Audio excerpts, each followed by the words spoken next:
الحمد لله وحده والصلاة والسلام على من لا نبي بعده أما بعد. أعوذ بالله من الشيطان الرجيم. بسم الله الرحمن الرحيم.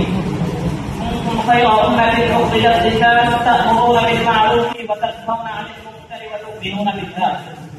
وقال رسول الله صلى الله عليه وسلم: إذا تركتم الجهاد فسلط الله عليكم الذلة أو كما قال عليه الصلاة والسلام.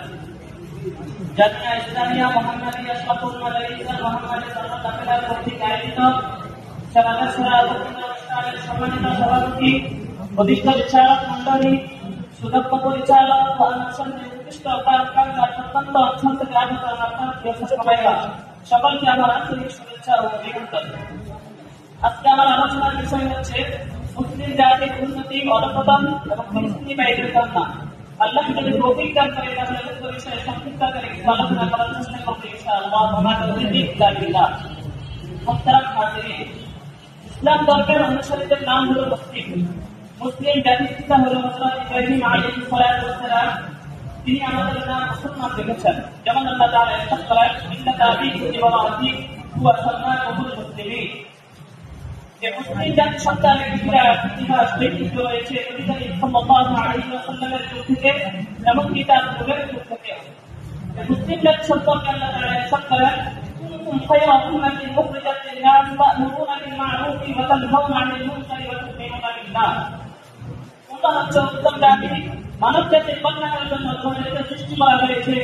তোমরা সৎ ও ন্যায় কাজের আদেশ করবে আর মন্দ কাজের থেকে বিরত থাকবে আর আল্লাহর উপর বিশ্বাস স্থাপন করবে।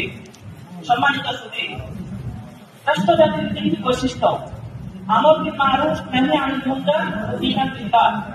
মুসলমান যতদিন এই তিনটি বৈশিষ্ট্যের অধিকারী ছিল ততদিন তারা বিশ্ব শাসন করেছে এবং পৃথিবীতে প্রাধান্য বিস্তার করেছে। মুসলমান যতদিন কোরআন এবং সুন্নাহকে আঁকড়ে ধরে রেখেছিল ততদিন তাদের হাতে ছিল বিশ্বের ডাকাত এবং তারাই ছিল প্রগতিশীল উন্নত জাতি। মুহতারাম হাজিরিন, মদিনায় নবী করিম সাল্লাল্লাহু আলাইহি ওয়াসাল্লামের নেতৃত্বাধীন ইসলামী খেলাফা তৎপরবর্তী খুলাফায়ে রাশিদা এর পরে আব্বাস উমাইয়া শাসন থেকে আরম্ভ করে তুর্কি খেলাফা 1936 পর্যন্ত মুসলিম বিশ্বের কোথাও শরিয়াতবিহীন আইন কানুন, শরিয়াতবিহীন বিচারালয়, শরিয়াতবিহীন লেনদেনের পদ্ধতি ছিল না। সুদীর্ঘ সময়ে শরিয়াতবিহীন সমাজ ও রাষ্ট্র আল্লাহর আইন ছাড়া অন্য কোন আইনে চলতে পারে এমন কোন চিন্তাধারা তারা করতে পারেনি। মুহতারাম হাজিরিন, আদর্শ নিরাপত্তা ব্যবস্থার পর সুদীর্ঘ সময়ে রাজা ছাড়া রাজনৈতিক ক্ষমতা ও কর্তৃত্ব ভোগ করতেন।